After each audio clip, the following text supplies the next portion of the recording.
হরে কৃষ্ণ হরে কৃষ্ণ কৃষ্ণ কৃষ্ণ কৃষ্ণ কৃষ্ণ হরে হরে হরে রাম রাম হরে হরে হরে কৃষ্ণ হরে কৃষ্ণ হরে কৃষ্ণ কৃষ্ণ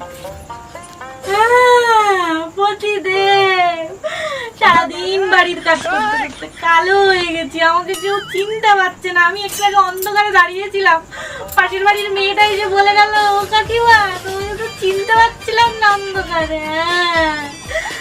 দাঁড়াও আমি ধূপটা রেখে আসি। পতিদেব,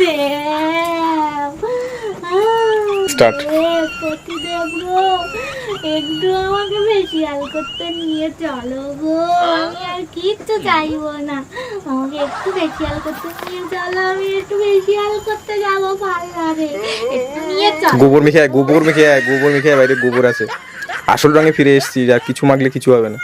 ও পতিদেব গো, একটু নিয়ে চলো গো, তুমি এত কথা বলছো তাও আমি সহ্য করে নিচ্ছি গো, একটু নিয়ে চলো। আমার কাছে পয়সা নেই, বাইরে গিয়ে গোবর মেখে আয় যা।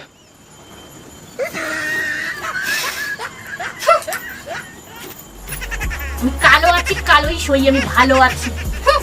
তাহলে এখন টাকা চাইছিলি যে, নিয়ে চলো নিয়ে চলো। দেবো। হাট।